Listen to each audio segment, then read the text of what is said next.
અમદાવાદમાં plane crash દુર્ઘટના જેમાં 265 લોકોના મોત થયા છે। એર ઇન્ડિયાની AI-17 ફ્લાઇટ કે જેનું ક્રેશ થઈ હતી ત્યારે હોસ્ટેલમાં જમ્યા બાદ પર નીકળેલા જે વિદ્યાર્થીઓ છે તેનો આ બાદ બચાવ થયો। જેતપુરનો વિદ્યાર્થી મિતાંશુ કે જે બીજા વર્ષમાં અભ્યાસ કરે છે, હોસ્ટેલમાં જમ્યા બાદ તે નીકળતી વેળાએ જ પ્લેન ક્રેશ થયું હતું।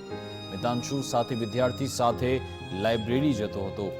મિતાંશુને હાથના ભાગે દાઝી હતા, તેને ઈજાઓ પહોંચી છે। વિદ્યાર્થી મિતાંશુ પોતાના ઘરે પહોંચતા પરિવારે રાહત અનુભવી હતી। મિતાંશુના 2 બેચમેટનું દુર્ઘટનામાં મોત થયું છે।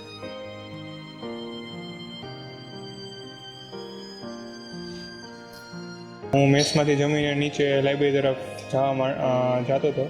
મારા દોસ્તાર અમે ટુ વ્હીલમાં હતા, ત્યાં જ જોયું કે અમારી જમણી બાજુથી પ્લેન બહુ નીચે ફ્લાય કરે છે અને ત્યાં જ અમારી મેસની બિલ્ડિંગ હારે ફટકાઈ ગયું અને આગળની બિલ્ડિંગમાં ભટકાઈને બ્લાસ્ટ થઈ ગયું।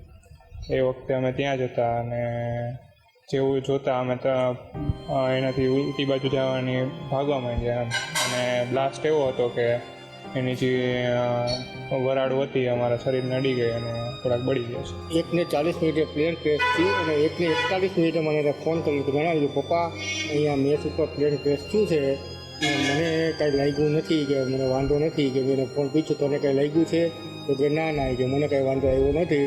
તો બાળકો એટલા હેપતાઈ ગયા હતા કે કોઈ સીમા નહોતી। ઘણો આનંદ થયો, એને જોઈને ખુશી થઈ કે આપણો છોકરો એમ કેમ આવી ગયો છે। ઠાકોરજીની કૃપા છે અમારે।